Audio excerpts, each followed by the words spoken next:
Who is this that darkens my counsel with words without knowledge? Brace yourself like a man. I will question you, and you shall answer me. Where were you when I laid the earth's foundation? Tell me if you understand. Who marked off its dimensions? Surely you know. Who stretched a measuring line across it? On what were its footings set? Or who laid its cornerstone, while the morning stars sang together, and all the angels shouted for joy? Who shut up the sea behind doors when it burst forth from the womb? When I made the clouds its garment and wrapped it in thick darkness? When I fixed limits for it and set its doors and bars in place? When I said, this far you may come and no farther, here is where your proud waves halt. Have you ever given orders to the morning, or shown the dawn its place, that it might take the earth by the edges and shake the wicked out of it? The earth takes shape like clay under a seal. Its features stand out like those of a garment. The wicked are denied their light, and their upraised arm is broken. Have you journeyed to the springs of the sea, or walked in the recesses of the deep? Have the gates of death been shown to you? Have you seen the gates of the shadow of death? Have you comprehended the vast expanses of the earth? Tell me if you know all this. What is the way to the abode of light, and where does darkness reside? Can you take them to their places? Do you know the paths to their dwellings? Surely you know, for you are already born. You have lived so many years. Have you entered the storehouses of the snow, or seen the storehouses of the hail, which I reserve for times of trouble, for days of war and battle? What is the way to the place where the lightning is dispersed, or the place where the east winds are scattered over the earth? Who cuts a channel for the torrents of rain, and a path for the thunderstorm, to water a land where no man lives, a desert with no one in it, to satisfy a desolate wasteland, and make it sprout with grass? Does the rain have a father?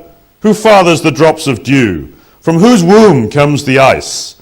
Who gives birth to the frost from the heavens, when the waters become hard as stone, when the surface of the deep is frozen? Can you bind the beautiful Pleiades? Can you loose the cords of Orion? Can you bring forth the constellations in their seasons, or lead out the bear with its cubs? Can you set up God's dominion over the earth? Can you raise your voice to the clouds and cover yourself with a flood of water? Do you send the lightning bolts on their way? Do they report to you, here we are? Who endowed the heart with wisdom, or gave understanding to the mind? Who has the wisdom to count the clouds? Who can tip over the water jars of the heavens, when the dust becomes hard and the clods of earth stick together? Do you hunt the prey for the lioness, and satisfy the hunger of the lions, when they crouch in their dens or lie in wait in a thicket? Who provides food for the raven, when its young cry out to God and wander about for lack of food? Do you know when the mountain goats give birth? Do you watch when the doe bears her fawn? Do you count the months till they bear? Do you know the time they give birth? They crouch down and bring forth their young. Their labor pains are ended. Their young thrive and grow strong in the wilds. They leave and do not return. Who let the wild donkey go free? Who untied his ropes? I gave him the wasteland as his home, the salt flats as his habitat. He laughs at the commotion in the town. He does not hear a driver's shout. He ranges the hills for his pasture and searches for any green thing. Will the wild ox consent to serve you? Will he stay by your manger at night? Can you hold him to the furrow with a harness? Will he till the valleys behind you? Will you rely on him for his great strength? Will you leave your heavy work to him? Can you trust him to bring in your grain and gather it to your threshing floor? The wings of the ostrich flap joyfully, but they cannot compare with the pinions and feathers of the stork. She lays her eggs on the ground and lets them warm in the sand, unmindful that a foot may crush them, that some wild animal may trample them. She treats her young harshly, as if they were not hers. She cares not that her labor was in vain, for God did not endow her with wisdom, or give her a share of good sense. Yet when she spreads her feathers to run, she laughs at horse and rider. Do you give the horse his strength, or clothe his neck with a flowing mane? Do you make him leap like a locust, striking terror with his proud snorting? He paws fiercely, rejoicing in his strength, and charges into the fray. He laughs at fear, afraid of nothing. He does not shy away from the sword. The quiver rattles against his side, along with the flashing spear and lance. In frenzied excitement, he eats up the ground. He cannot stand still when the trumpet sounds. At the blast of the trumpet, he snorts, "Aha!" He catches the scent of battle from afar, the shout of commanders and the battle cry. Does the hawk take flight by your wisdom and spread his wings toward the south? Does the eagle soar at your command and build his nest on high? He dwells on a cliff and stays there at night, for a rocky crag is his stronghold. From there he seeks out his food. His eyes detect it from afar. His young ones feast on blood, and where the slain are, there is he. Will the one who contends with the Almighty correct him? Let him who accuses God answer him.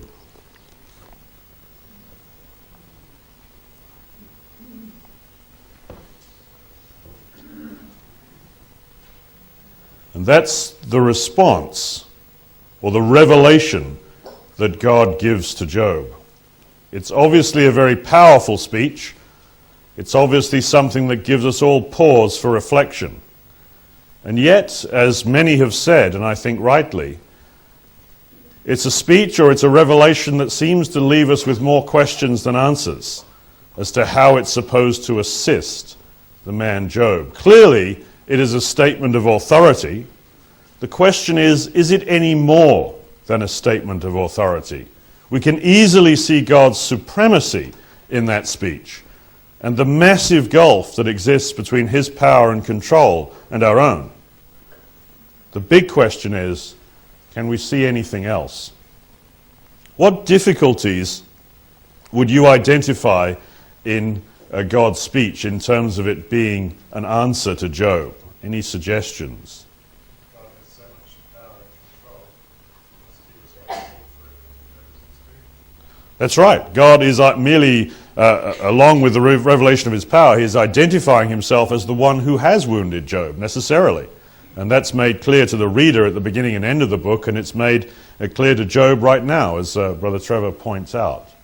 Let me identify some of the things that I see as difficulties in understanding God's first speech as helpful for Job. And as I say, I don't think we can ever find solutions until we're prepared to confess problems.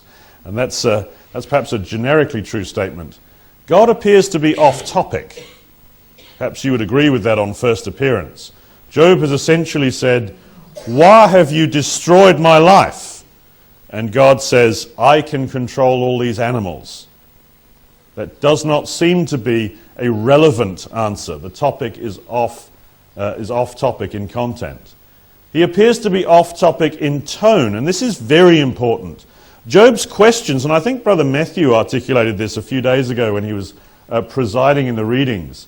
Job questions about justice, and God replies in the tone of power, which is potentially disastrous.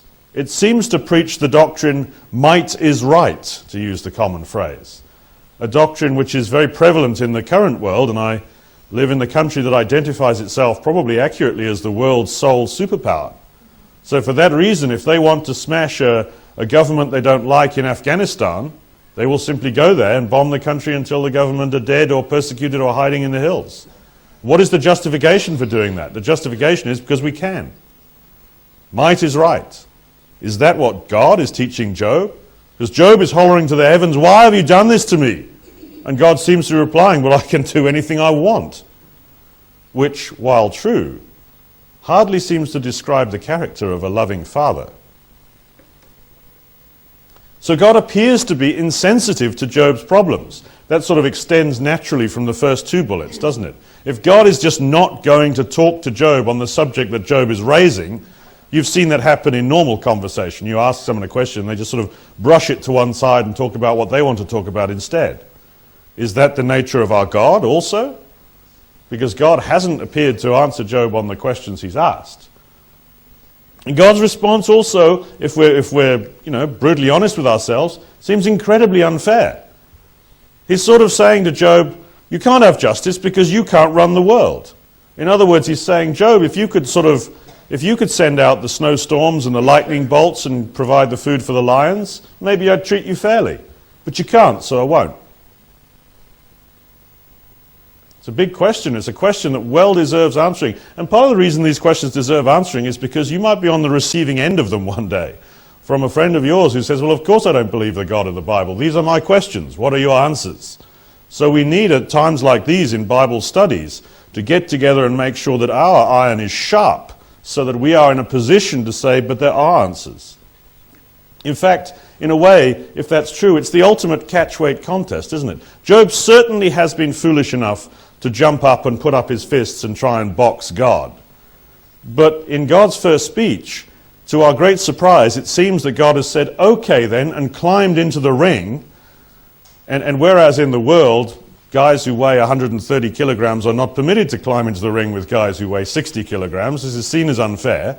And God seems to have stepped over the rope and wound up this massive uppercut and knocked Job into the middle of next week. Which, while it's always tempting to do that when you can, we teach ourselves and our children not to do that. If you're attacked by someone very, very much smaller than you, try and restrain yourself rather than beat them to a pulp. And yet God does not seem to have any such restraint. So these are all very powerful questions that we need to address. And I don't think the answers are going to come until we've looked at God's second speech. And I don't think Job does see the answers to God's first speech until he too has heard the second speech. The second speech unlocks the keys to the first. But before we get to the second speech, let's at least say, is there anything else we can see in the first speech which is useful, which is relevant, and which might even provide crumbs of comfort for Job? The first thing we notice, and again we've sort of spoken to this already, is that God is not limited.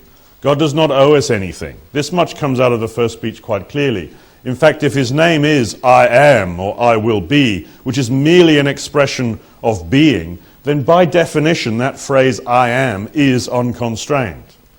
You think about it, every time you say I am, whatever you say after the word am is actually a constraint, right? I say I am British, and you say, oh, well, you obviously have no understanding of New Zealand geography. And that's partly true, because I've lived a very long way away. I say I am a scientist. And many people will say, oh, you obviously understand nothing of arts and music, which is an unfortunate conclusion, because I'd like to pretend that I do, but that's the conclusion that comes to.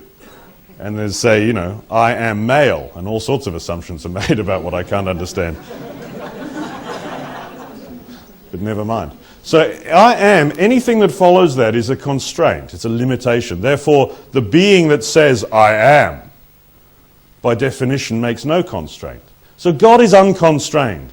And here's the first clues that we might get to solving something useful. Notice that all the beasts in the speeches are wild beasts. Did you notice that? There are 9 of them. And there's at least 4 species, or maybe it's 5, I forget now, that have been domesticated. But of those domesticated species, God insists that Job thinks about the wild version. Do you notice those? Look at that, the list. So, for example, you have something like the lion and the raven, which are totally wild to start with, the eagle. But you also have the ox. So God says, no, think about the wild ox. But you also have the donkey. So God says, no, I want you to think about the wild donkey. You also have the horse. No, I want you to think about the wild horse, the war horse that charges in and not even afraid of a sword. So in all of those contexts, the species is either naturally wild, or even if it's a species that man has got somewhere in domesticating, God is talking about the wild version of it, the mountain goat, not the goat, sort of thing. So it's really right away God is saying, I really want you to think about, Job, there are some things that have got outside of human control. It's these things I'm gently drawing your attention towards, things that have got outside of human control. And it does preach the message. So if you can't even tether my creation, why are you attempting to develop a theology that tethers me, that says now I must do this? Because I have been righteous, I must not visit any affliction upon you. He says, don't make that mistake, Job. This is as I say, this is the easy answer. It's easy to see that God is supreme in this speech. And every expositor that's been working in the book of Job has seen this. What disappoints me is that many of the expositors, including those from our community, say that's it. That is the message. God is supreme. Be quiet before him. Be humble, say nothing, don't answer back. That's the deal. I don't think that's the deal. That shortchanges our God. Our God is more magnificent than that. And even though he is supreme, he's telling Job not only wonderful things, but also things in which Job can and does, given his brilliance, find comfort. There's a few little hints at comfort. As I say, it won't come till after the second speech. There's a few little hints right now. It's actually comforting for God to preach to Job. If you think there are things that have gone wild and out of your control, realize they haven't gone outside of my control. Because I think one of the things Job might be thinking is my entire life has gone totally haywire. You know, I had plans for my children to see them and see their grandchildren. I had plans for I was an important person in the government of the city and I was about to propose such and such, and now they all spit in my face. I had plans. Now my life was governed and organized, and now it has run amok. It has run wild. And so there's comfort in a message that says he says, Job, things that have gone outside of human control haven't gone outside my control. There's also this hint that, you know, if the lions do get to eat every day and the ravens do get to eat and the mountain goats get someone to deliver their calves for them, I have never failed to do what's needed, says God. Because part of Job's complaint is, you are failing to do what I have needs which you refuse to address. And God says, but all the needs of the creation I do address. And you'll notice in that first speech the presence of timing. I set aside the snow for the days when I want snow. I count the months until that mountain goat is ready to give birth. And then I plod my way up the mountain, and I'm there to act as midwife, to deliver those calves I wish to deliver. So he's saying there's a time for everything. So this is a very important comment, because Job is saying, I have needs, and God is replying, yes, and I address the needs at the right time. That mountain goat might have pains in pregnancy and might think I'm not there. I don't need to be there until the time is right to deliver that calf. But, bottom line, God has seemingly ignored Job's plea for answers. I think that much is only a fair assessment of God's first speech. That's how it looks, okay? And so Job, I think, thinks this also, and this is where I begin to maybe diverge from more common thinking. Job's first response, or Job's response to God's first speech, I do not think this is a satisfactory response. I don't want to be unsympathetic to Job, but where he says, oh, okay, I put my hand over my mouth, I have spoken, I will say no more. Part of the reason I think we can prove that it's not a satisfactory response is it makes God angry. Do you notice that? If you look at the beginning of chapter 40, Job makes what seems to be a humble comment where he says, oh, I've spoken, but I won't talk anymore. And God says, no, that's not good enough. Brace yourself like a man. I will question you. You will answer me. So clearly that wasn't a good response. So I feel that we have to infer that Job did get a little bit sulky at that point. And, you know, he's heard the speech. The way Job has heard the speech, which is the way I would read the speech first time, is God is saying, me big God, you little squishy thing, shut up. Right? And so Job is saying, oh, okay, fine. Well, great, thanks a lot. I was looking for help. Obviously, I'm getting none from you. Fine, I'll be quiet then, shall I? I'm absolutely no one. You are everyone, I'm no one. Fine. And so God gives Job a little shake and says, no, you can do better than that.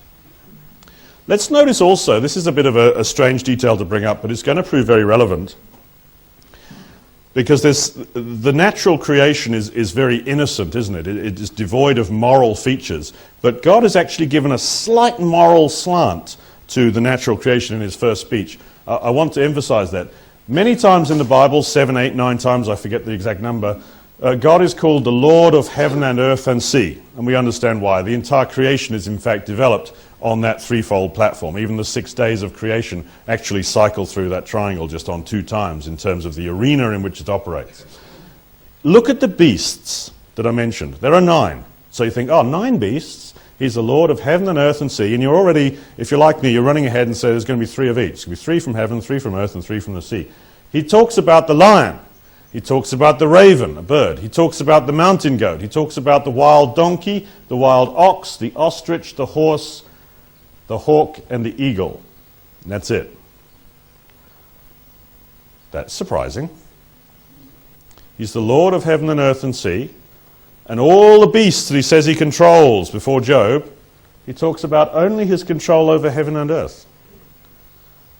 And interestingly, in that same speech, if you look in chapter 38, wherever it is, he actually gives a moral slant to the sea, which is, not true in the natural sense, but God chooses to use the sea to represent a moral feature. Can someone tell me what moral feature that is?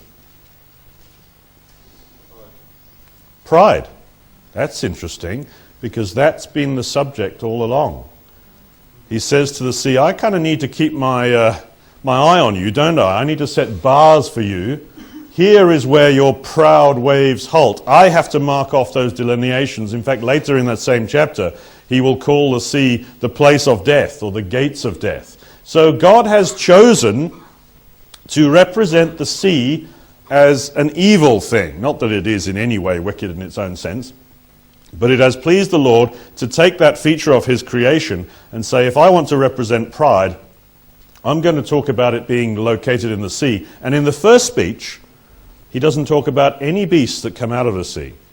He talks about the innocent natural creation found in heaven and earth, the birds and the beasts, which kind of gives you a hint as to where the second speech might be headed in two different ways. Firstly, that it will transition from the natural creation into the spiritual.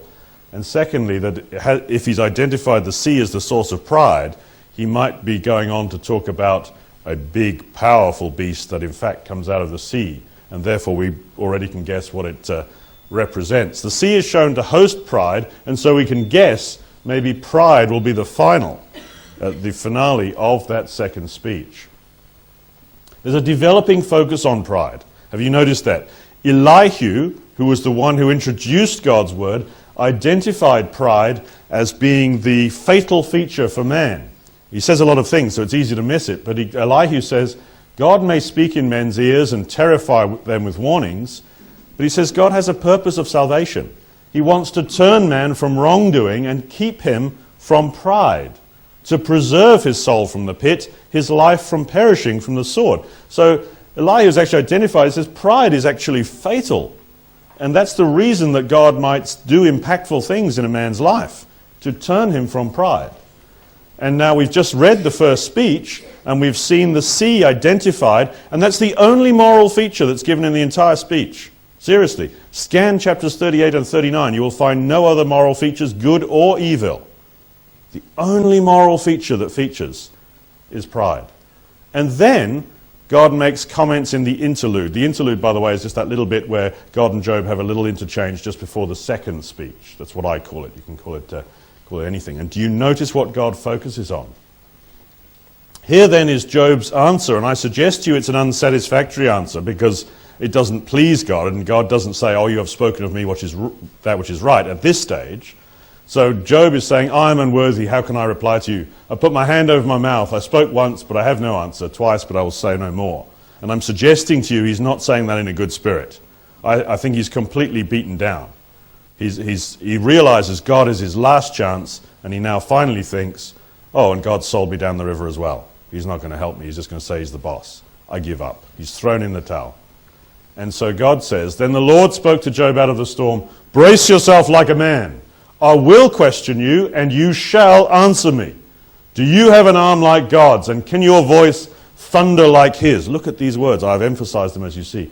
Look at every proud man and bring him low. Just in case you've missed it. Look at every proud man and humble him. Then I myself will admit to you that your own right hand can save you. Do you see the astonishing principle that's there? I'll just spell it out. God actually says, if you can defeat pride, you don't need me. That is, it might be hyperbole, but this is what that says. If you can take on the beast of pride and beat it down yourself, then I myself, Almighty God, will admit to you, you don't need me as your God. You're doing fine on your own. Your salvation will indeed come by works, if you can do this. It's true in theory, and therefore the implication is it cannot happen in practice. So you see how this focus onto pride has come absolutely front and center. Don't be distracted by the natural creation. That is the point that God is developing towards. So then we go into God's second speech. And if you're thinking I have not yet given an adequate explanation of the first speech, you're totally fine, because again, that hasn't come yet until we get through the second speech. And in the second speech, you know that there are seemingly two beasts presented. Behemoth, it's actually a plural noun, so the herd of Behemoth, I suppose, a land beast, and ultimately Leviathan, the sea beast. This is a older piece of artwork from William Blake back in the early 19th century. And astonishingly, I noticed that Blake has deliberately represented Behemoth and Leviathan as two halves of the same circle. You can see that. I don't know what he means by that, but I'm about to agree with him, if he means what I think he means. Here's the first suggestion I wish to make to you, that God's second speech is all about the spiritual creation, not the natural creation. This is a general principle. I haven't justified that, but I will. This is a general principle that God works.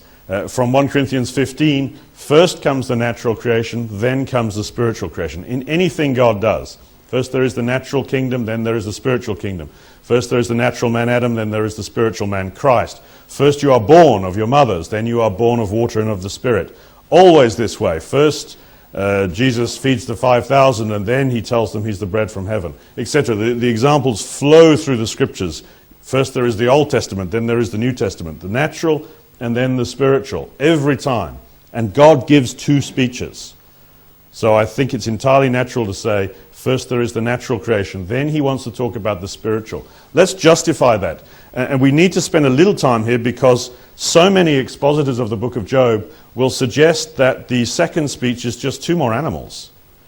Specifically, most commonly, occasionally a dinosaur and a whale are suggested, but the commonest, and it's permeated our society completely, is the idea that Behemoth represents a hippopotamus and Leviathan represents a crocodile. And I want to spend just a couple of minutes completely dismantling this idea, because it's getting in the way of us seeing what God is really saying, I suggest to you. There are very many reasons to suppose this cannot be the reason. Number one, why would God give a second speech about two more beasts? He's listed 9 in the first speech. Here come 10 and 11 in the second speech. Now, if it was me doing this, there'd be a very simple explanation. I forgot. You know, I meant to do 11 things this morning, and I did 9 of them. And then it's like, oh yes, that's right, and I'll do 2 more, because I don't remember everything. But that can't be true for God. So he must have always intended to have spoken 2 separate times. Perhaps even more compellingly, the revelation of a hippopotamus and a crocodile doesn't help Job. It's the ultimate insensitivity. Job is saying, why did my children have to die? And God is saying, do you see what a marvelous job I did designing that crocodile? Look at that thing. That is awesome. Right? That is not my God. I am excited about the God that I see in the book of Job, and if that were my God, I would be disconsolate. And I think many people are disconsolate when they read the book of Job, and I understand why. Because if that is the explanation, it's a disaster.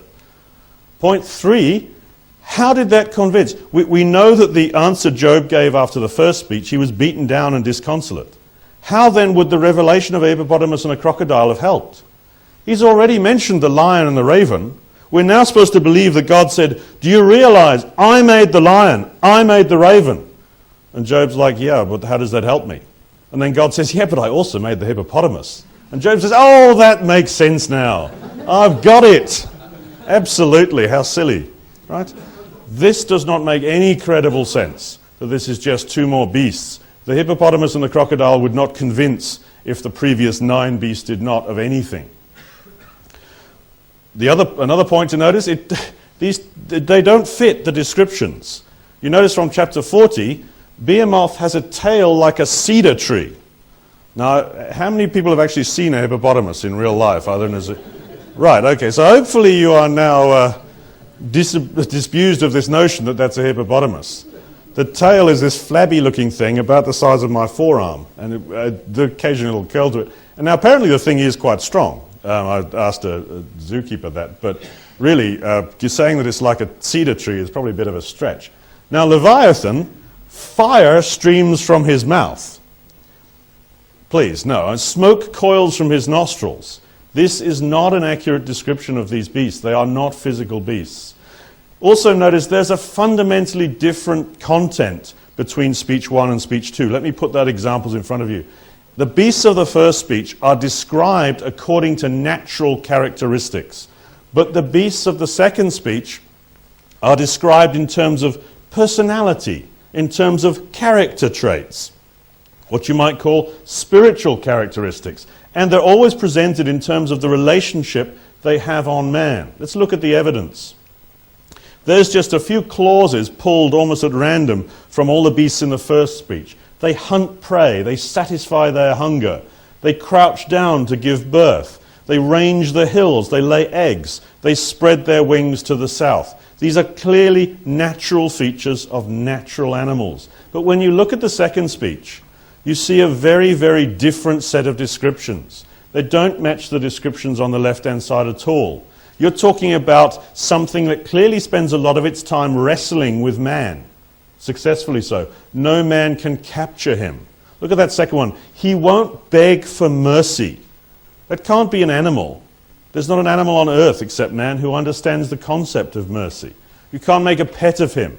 Mighty men retreat before him. Nothing on earth is his equal. And here's a big clue as the closing statement. He is king of the proud. Now, given that developing focus that we've had all this time on pride, that is actually the closing clause of the second speech that God leaves ringing in Job's ears. And remember what Job had said? Remember when the words of Job are ended in chapter 31? What was the last thing that Job said? He said, I'm going to put God's false accusation on my shoulder, and I'm put a crown on my head, and I'm going to approach God as a prince. And Job says, God says, you're a prince, are you? Let me show you your king. Okay, there's a direct connection there between the last thing Job has said to God and the last thing God has said to Job. He says, this is your king, is Leviathan, the king of the proud. Do you still want to serve in that monarchy? So what then are Behemoth and Leviathan? It's not a hippopotamus, it's not a crocodile. I think we can be convinced on this. What then are they? I want to suggest to you that they are both aspects of the one beast. And that one beast is human pride, the king of the proud. Now, so this idea of why on earth would there be two beasts if it's supposed to be the same thing being described, push that question to one side. We'll come back for it in a minute. Let's just see if we can justify the central core of the argument. Is it fair to say that Behemoth and Leviathan are descriptions of human pride? Which, of course, if it is, means that God is completely on topic, because that's the Satan. That's what started everything in chapter 1, the presence of the Satan. God would now be revealing the very core character who has been hidden since chapter 1 under some moniker that we can't easily define. God is now bringing revelation where before there has been mystery. This tends to be his aspect. Evidence 1, God's second speech is prompted by Job's need for salvation from pride. Again, look at how it's stressed there. Job, pride is your enemy. Pride is the thing that can kill you. And I'm here to help you. And, okay, let's just look at natural matches between the clauses that are used of these beasts and the characteristics of human pride. First of all, it's Behemoth who I made along with you. Now, that could be, if you're talking about day 6 of creation, of course it could be any of the beasts of the field, including the hippopotamus, I openly acknowledge. But what if that comment is a little bit more profound than that? I made this along. You have within you the power to choose to serve self. I gave you this free will, and if you abuse it through your craftiness, you will choose to be proud and serve yourself. It's something I made very much along with you. He has bones of bronze. Well, bronze, again, I wish I had time to demonstrate this, but I think it's reasonably well accepted. Bronze is a biblical symbol for pride and stubbornness. Why? Because bronze as a metal is hard. That's its principal feature. If you sculpt, if you're a sculptor, you're going to the last thing you want is bronze. You'll work in clay, so it's malleable, and then when you're finished, you cast it in bronze. So all the sculptures you see around in national parks and whatever are all cast in bronze because it's rock hard and the weather won't change it. And that's why when God talks about bronze in the scriptures, he says, you've got a forehead of bronze, you guys do, because I can't mold you. It's like you're already cast and finished. Behemoth, it said, ranks first among God's works. Now how can that be the hippopotamus or any other creature? That which was primary among the works of God was, of course, the man Adam. He was the one setting precedence. This is provable from Genesis chapter 1. You don't need to look it up. In chapter 41, verse 11, and we've kind of segued into Leviathan here, this beast demands payment from God. Who has a claim against me that I must pay? Well, we know who makes a claim against God. It's Job. And every such proud man that says, I did not deserve this. God has denied me justice. He owes me better than this. Who has a claim against me I must pay? The beast that demands payment from God is prideful man. We are told that Leviathan, fire shoots from his mouth. And what's the scripture that makes you think about fire and mouths? James. Yes, it's true. It's kind of a proof that it's a symbolic reference. The tongue, man's tongue, it also is a fire, a world of evil among the parts of the body. Interestingly, also spoken of as that thing that man couldn't control. Right? And he is king of the proud, while Job had declared himself as a prince. That's a statement. So those are some of the clauses that are spoken of. And I think it's fairly easy to see their comparison with human pride. It's prideful man on each occasion. As a brief aside, you might notice that King Nebuchadnezzar, who spoke in great pride, is this not the great Babylon I have built as the royal residence by my mighty power and for the glory of my majesty? Notice the spirit of his punishment.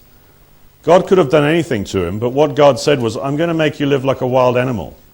And I think now I see why. If God sees pride as a wild rampaging beast, and then Nebuchadnezzar starts prancing around like a wild rampaging beast, God says, fine, I'm not particularly angry, but if you're going to be a wild beast, why don't you come over here and live where the wild beasts live, and graze on grass and do all the things that wild beasts do, until you learn to be a human. And when you're a human, you can go back and be a human and live like a human.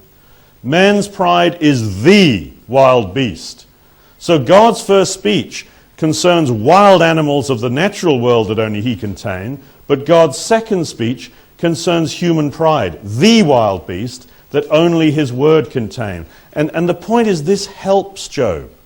God is on topic. God is not saying, oh, forget your petty concerns. I want to talk about something else. God is absolutely on topic with what Job needs to hear. And to that point, let me just almost reenact, just rethink everything that's happened. And we want to do it twice. Once from Job's perspective, which is pretty much what's written, and then once, if possible, from God's perspective. That takes a bit of a leap for us, of course. So Job is saying, I have been subjected to huge misery. Terrible things have happened to me. 3 of my former friends have turned up and have basically pointed the finger at me and said it's all my fault for my sins, and I know that to be untrue. So I've cried out to my God to help me, and God has said, I can control the animals and you can't. Me big God, you little hopeless person. Be quiet. So I said to God, well, you're not even speaking to my point, are you? You're not even on topic. I can't believe it. I'll just be quiet then, because you won't even talk to me about what I need to hear. That's what Job has seen, and he's disconsolate at that point, at the end of the first speech. Let's see this now from God's perspective. And that's almost an arrogant thing to say. We can never see it from God's perspective, but given the Word of God, we can get maybe a leg up and try.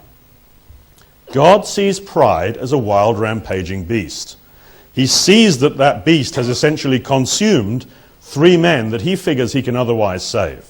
So he has his priest, Job, and he thinks, I can cause suffering in the life of my priest so that I can extract the 3 men I want to save from the belly of this monstrous beast that has eaten them.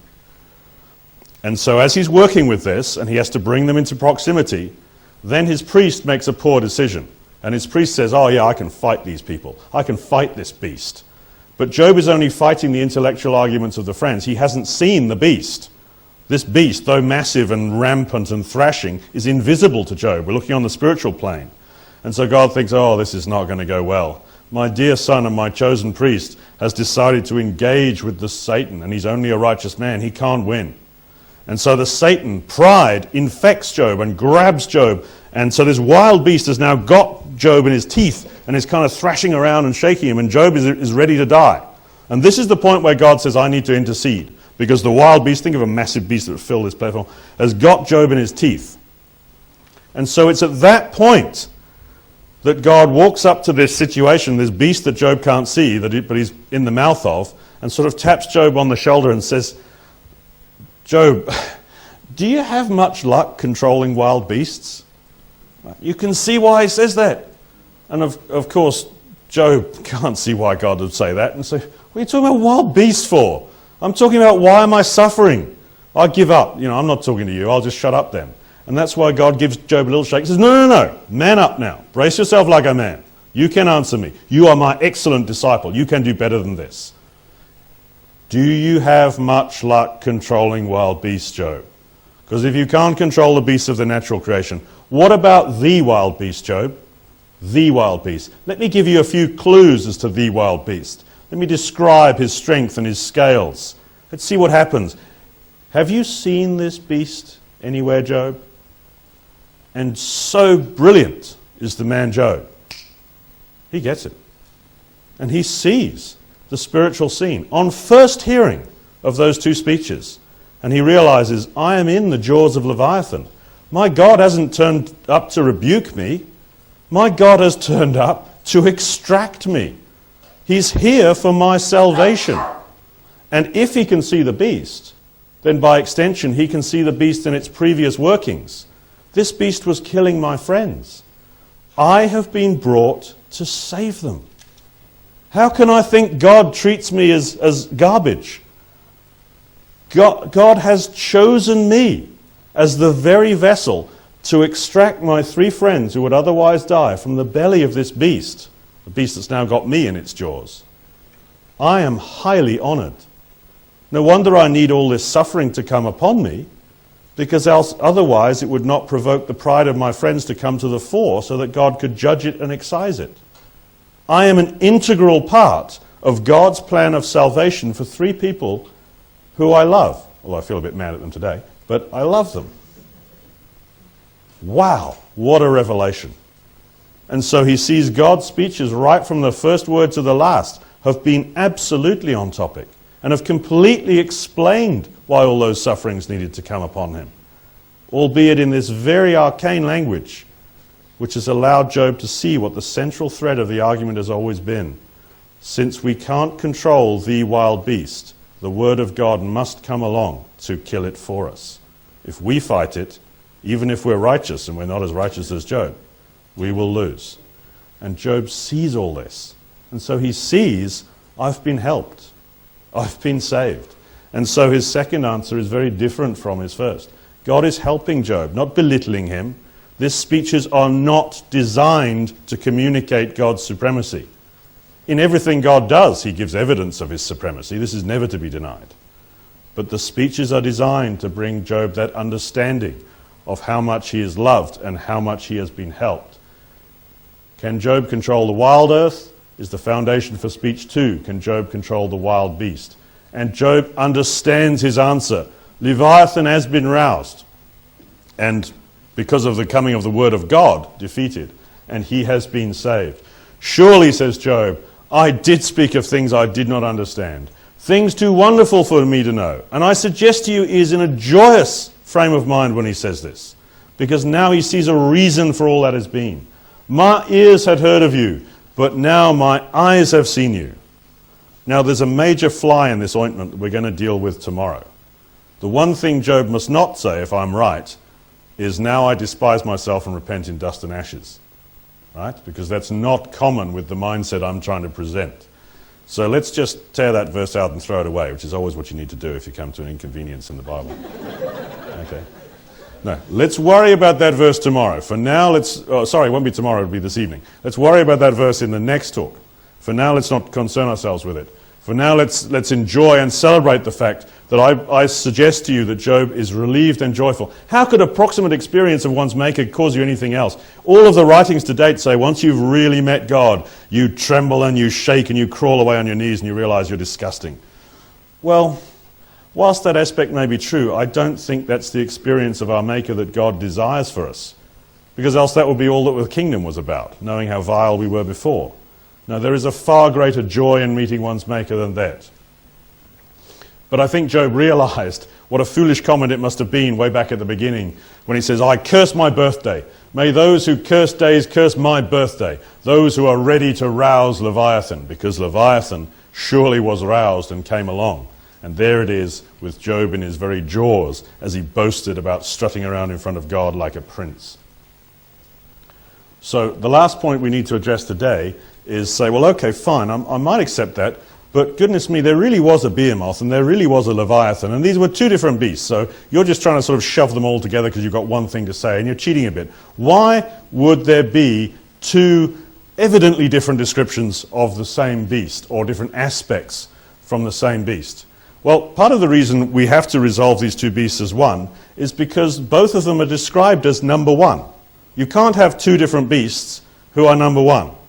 You can't have, two different cricket teams that, hold the Ashes. It's not possible. Only one can be the winner. Right? So, by extension. Looking, therefore, at the scriptures, I wish I was in the other country to say that, but you sell lots of DVDs over there. Behemoth, he ranks first amongst the works of God. Okay? He's number one. Okay, well, if Behemoth is number one, then Leviathan at best can be number two. Okay? And his bones are tubes of bronze, his limbs like rod of iron. Well, hang on. Leviathan is king. So Leviathan is king and Behemoth is number one. Furthermore, Leviathan seems to be stronger than Behemoth because he treats iron and bronze like straw and rotten wood. So clearly, you can't have two superiors unless they're two aspects of exactly the same beast. And if they are, then they're two visions bearing the same message. Where have we seen that before? Genesis. Yes. In which specific case? Thank you. Joseph and Pharaoh. That's right. Two visions with the same message. If Behemoth is Leviathan, or different aspects of the same beast, why the repeat? The dreams of Pharaoh are one and the same. I had the dreams about the cows, fat and thin. I had the dreams about the ears of corn, fat and thin. But the dreams of Pharaoh are one and the same, says Joseph. God just gave you the same vision twice in different aspects. So as Pharaoh says, well, why? And Joseph said, for this reason. What did he say?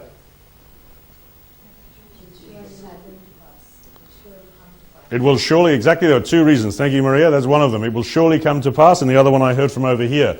The reason, Joseph explains, the dream was given to Pharaoh in two forms is that the matter has been firmly decided by God, and God will do it soon. So what is the vision? The vision is the thrashing beast being rebuked and controlled only by the word of God. Taming the beast, the Satan, can only happen by the word of God. And because this vision is given in two forms, this is the template we understand and has been explained to us. We are using the Bible to interpret itself. God has firmly decided that he will tame the beast, and he will do it soon. You are in chapter 41 of Job, and you turn the page, and what do you find? I am angry with you and your two friends, because you have not spoken of me what is right, as my servant Job has. You have not spoken of me what is right, as my servant Job has. So that lends independent credibility to the fact that the taming of the beast is the rebuke of the friends. Because God gives that twofold vision, like he did to Pharaoh. I've firmly decided to do this, and I'm going to do it soon. And the next thing, the last thing almost that you see, is God rebuking the pride of the friends.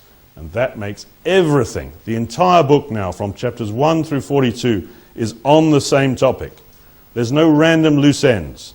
The three friends aren't just random friends while Satan was someone else. The description of Leviathan wasn't just God boasting about a crocodile, which has nothing to do with anything.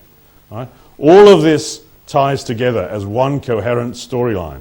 This is further evidence that Leviathan is also a depiction of the wild beast, that Satan, which had caused all the problems that frustrated salvation. That's where we're going to go. We have not solved everything here because we still need to know why Job seemed disconsolate and why he said he repented in dust and ashes. That still needs to be solved. But I want to leave you with the assertion, if you'll trust me on that point just for a few hours until we can address the final talk, I want to leave you very much with the notion that by the time Job had heard the second speech, he understood the entirety of God's work with himself and his friends, and he was in a lightened and joyous state of mind.